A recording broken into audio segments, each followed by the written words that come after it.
Divine cruauté. Tome 1. La laideur du monde. Par Tommy Perron.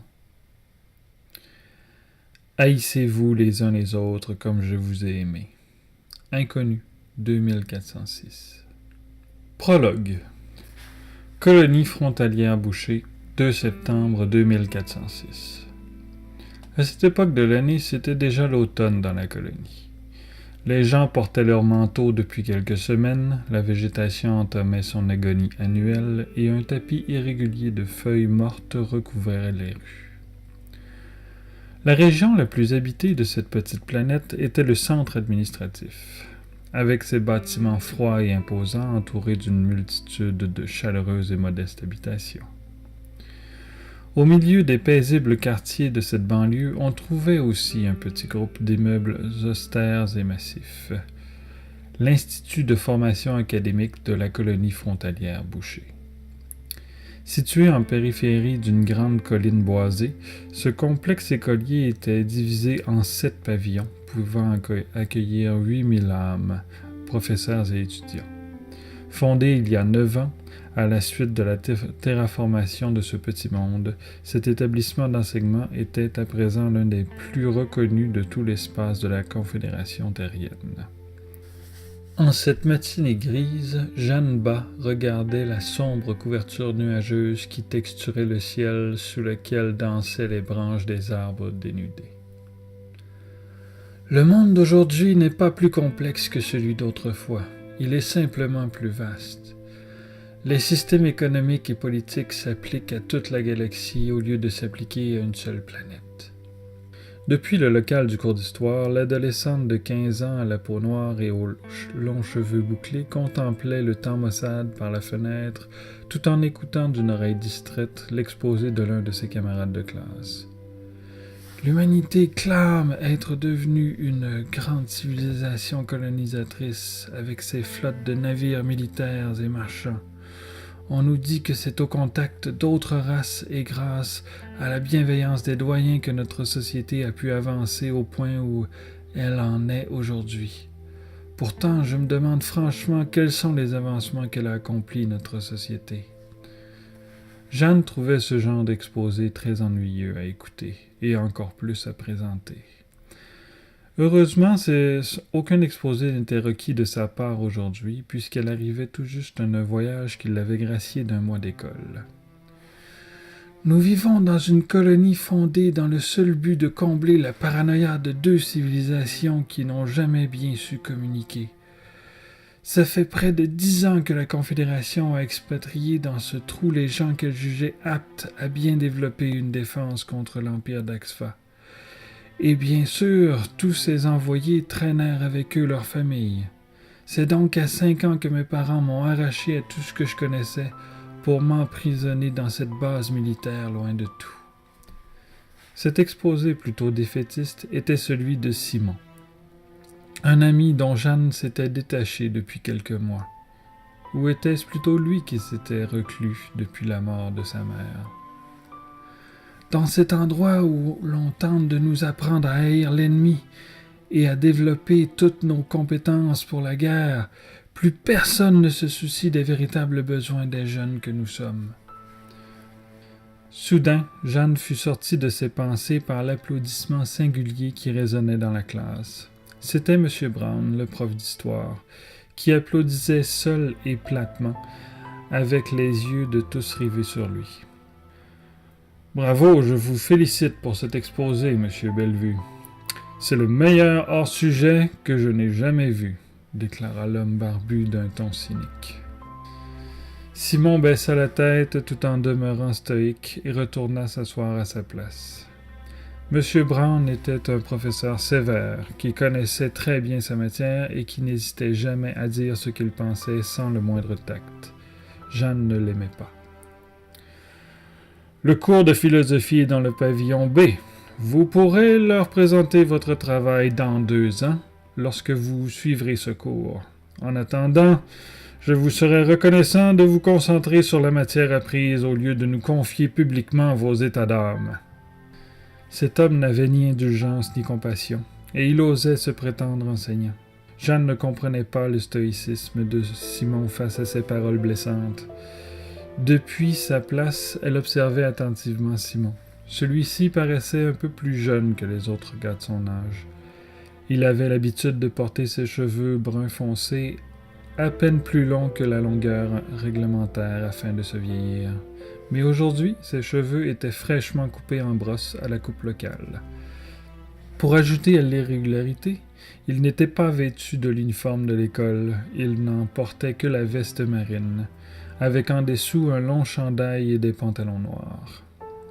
Il était naturellement peu bavard, mais aujourd'hui, il riait à la moindre farce de ses voisins et affichait un enthousiasme étrange. Excepté lorsque personne ne lui parlait, alors ses yeux fixaient le vide d'un air absent. Lors de son exposé, il n'avait plus dégagé la même chose. Il y avait paru exaspéré, ou peut-être même désespéré. Jeanne se demandait ce qui s'était passé pendant son absence pour que son ami change à ce point. À nouveau, elle fut extirpée de ses réflexions, cette fois par la cloche qui annonçait la pause du matin. En chemin vers la salle des vestiaires, elle fut interceptée par un groupe de ses amis qui la questionnèrent sur son voyage. Elle arrivait du centre de la galaxie, d'Alpha Prime, la capitale de l'unité galactique dont la Confédération terrienne faisait partie avec toutes les autres grandes civilisations de la Voie lactée. Presque tous les jeunes de la colonie avaient des parents militaires, mais la tante de Jeanne était une haut gradée, une amirale.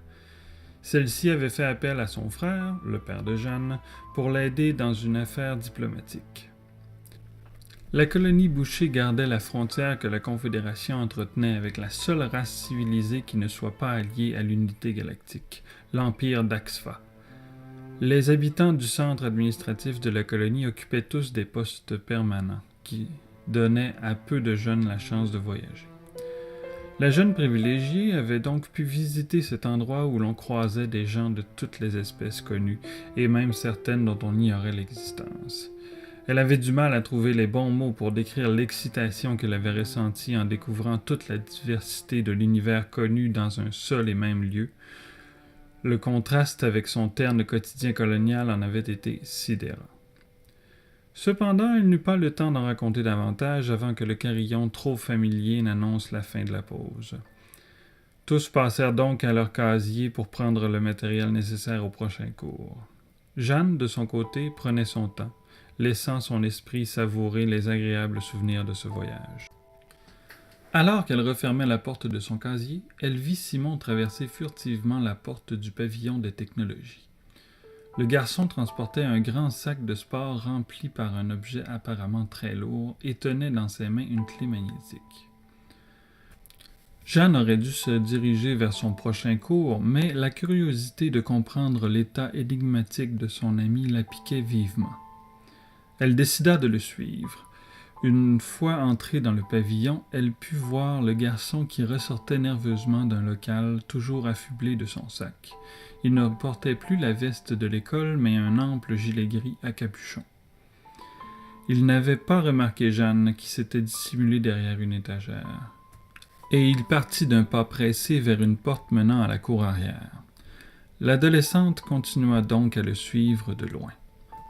En passant devant la porte du local d'où le jeune homme était sorti, elle vit qu'il s'agissait d'un entrepôt de matériaux dangereux et que Simon y avait laissé la clé magnétique qui lui avait permis d'y entrer, la clé du surveillant. Il se passait définitivement quelque chose d'insolite. Elle persista dans sa curiosité. Elle sortit par la même porte que lui pour se retrouver devant la colline qui bordait l'école. Le haut des arbres était animé par le vent, mais il était tout de même possible de discerner que certaines branches du bas étaient mues par autre chose, comme si quelqu'un s'y frayait un passage. En sortant de l'abri qui entourait la porte, elle fut aussitôt saisie par le froid environnant et elle pensa faire marche arrière pour aller chercher son manteau. Cependant, son instinct la pressait de résoudre ce mystère. L'exposé pessimiste de Simon avait-il un sens caché? Était-il allé chercher dans le local un produit dangereux pour lui-même? Jeanne se servit de ses frissons pour se motiver à presser le pas.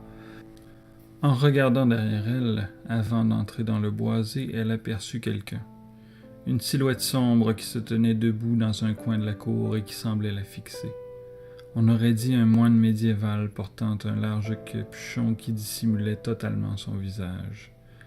La jeune fille se sentait irrésistiblement obligée de le fixer. L'obscurité qui voilait le visage de ce moine était hypnotique et suffocante. Pourtant, l'immobilité contemplative de l'adolescente raviva le froid qui la glaçait déjà. Elle ferma les yeux un instant alors qu'elle tentait de récupérer un peu de chaleur en resserrant ses bras sur elle. En ouvrant les paupières à nouveau, elle eut l'impression de voir se dissiper l'image de cet être mystérieux. Ses yeux lui jouaient assurément des tours, se dit-elle tout en ressentant une nouvelle fois ce sentiment d'urgence. Simon. L'escalade de la colline n'était pas très difficile, sauf si l'on espérait être discret.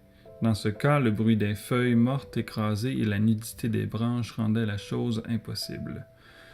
Peu importait le silence, si jamais Simon s'enfuyait en entendant Jeanne arriver, au moins il ne commettrait pas de bêtises. Il n'y avait qu'un seul sentier de ce côté de la butte et il était très difficile de s'en écarter. Jeanne n'hésita donc pas sur le chemin à suivre. Essoufflée, elle arriva enfin à la clairière rocailleuse du sommet. Une bourrasque glaciale fit frissonner Jeanne.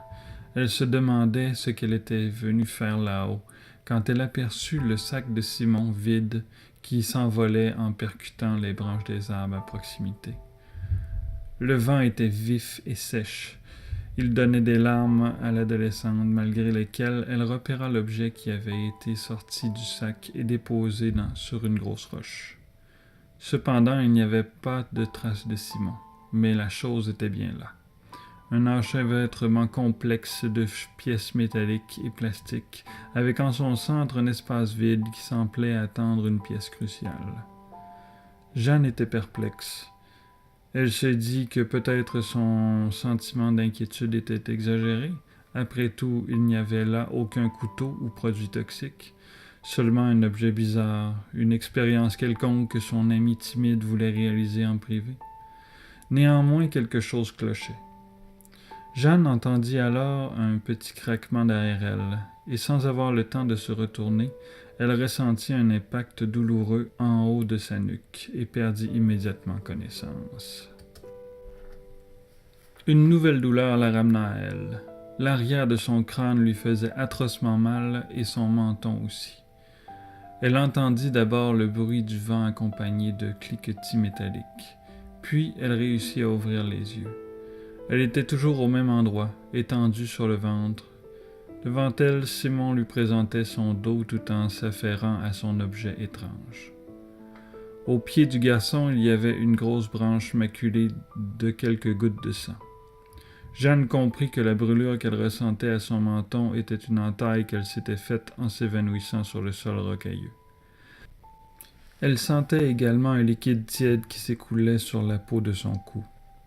Elle fut prise de panique en réalisant qu'elle ne ressentait plus rien en dessous de son cou et qu'elle était incapable de bouger. Elle voulut crier, mais ne put émettre autre chose qu'un gémissement étouffé à cause du ruban adhésif qui la bâillonnait. Ce son fit se retourner Simon. « La ferme, » dit-il sèchement. La panique n'avait toujours pas quitté la jeune fille et elle ne pouvait obéir à cet ordre. Elle tenta à nouveau de se faire entendre. Le jeune homme se retourna et fit un pas vers l'adolescente paralysée qui persistait dans sa plainte.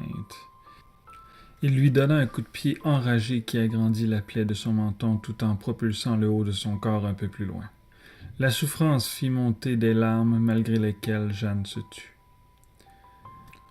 Son agresseur la fixait avec une expression dure, qu'elle avait d'abord lue comme de l'impassibilité, mais de près, elle déchiffrait tout autre chose. À la place d'une absence d'émotion, elle pouvait lire la guerre intérieure qui habitait ce jeune visage. Jamais ce garçon ne lui avait paru si imposant, même lorsqu'il s'accroupit pour lui faire face. « Tout comme moi, tu n'es que la victime de ta curiosité, Jeanne. » Sa voix tremblait, et ses yeux ne la regardaient pas. « Je n'ai plus reçu ce dont j'avais besoin depuis trop longtemps. Il y a 1 mois que je m'accroche à un seul souvenir délicieux et douloureux parce que je n'ai rien d'autre. Déjà que depuis la mort de maman, papa n'est simplement plus là. Il fallait que je vive une expérience encore pire. Rien n'a plus d'importance depuis, juste ce souvenir charnel. De quoi parlait-il?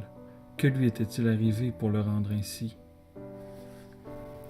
Tu ne sais pas ce que c'est que de regarder cette ville fade et sordide, de la sentir t'entourer, t'étouffer, de te condamner de chacune de ses briques, chacune de ses respirations. Il se releva et se mit à marcher lentement autour du gros rocher qui supportait l'objet étrange. Maintenant, mon esprit est confus. Le souvenir de ma chair contre la sienne me rappelle à quel point mes désirs ne seront jamais comblés ici, à quel point j'ai mal de ne pouvoir changer ce que je suis. Je ne suis pas chanceux comme toi, mademoiselle Jeanne Pas. Je n'aurai jamais, moi, l'occasion de voir une autre planète, et encore moins l'opportunité de m'enfuir dans un endroit différent d'ici. De toute façon, ici ou ailleurs. Bien que très difficile à suivre, son discours était effrayant. La conviction malsaine avec laquelle il s'exprimait augmentait les larmes et la douleur de Jeanne. J'ai eu beau essayer de ne compter que sur moi-même. Je sais que je suis incapable d'accomplir quoi que ce soit seul. Même quand j'ai trouvé quelqu'un à qui m'accrocher, quelqu'un qui me comprenne, j'ai fini par voir ce qu'il était en vérité et je l'ai rejeté. Comment un homme comme ça pouvait-il bien me comprendre? Comment pouvait-il, lui, me révéler ce qu'était réellement ma nature? Il se parlait à lui-même maintenant. Il ne s'adressait plus à elle. Elle aurait pu en profiter pour s'enfuir, mais ses sensations physiques lui revenaient trop lentement et la douleur s'accentuerait sûrement au moindre mouvement.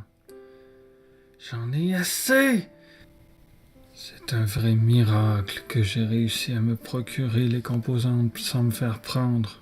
Ou plutôt, c'est une fatalité. La preuve que j'ai raison. Il n'y a pas de preuve de quoi que ce soit. Le monde est un non-sens et c'est l'instinct de survie qui nous oblige à lui en donner un.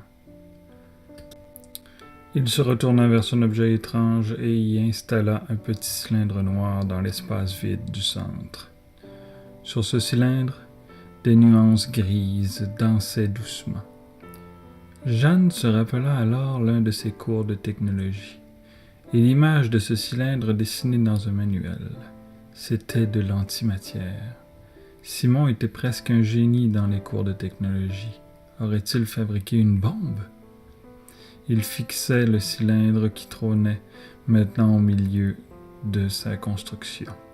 Il hésitait. Jeanne tenta de lui parler au travers du bâillon. « Ne fais pas ça, Simon. Il y a des gens qui t'aiment. Je veux t'aider. S'il te plaît, ne fais pas ça. » Mais cette supplication retentit comme un son difforme et désagréable. À ce moment, le visage de Simon se contorsionna et son corps fut pris d'une convulsion. Ses yeux s'emplirent de larmes. Il tenta de crier, mais ce fut un rugissement dissonant qui sortit de sa gorge. Il appuya fébrilement sur le bouton. Les effluves du cylindre s'accélérèrent sous le regard pétrifié de Jeanne. Le noir du cylindre devint progressivement blanc, et le garçon prononça les derniers mots qui allaient être entendus sur cette colline. « Si je suis incapable d'accepter ce que je suis, personne d'autre ne l'acceptera non plus. Alors personne ne vivra pour me refuser. »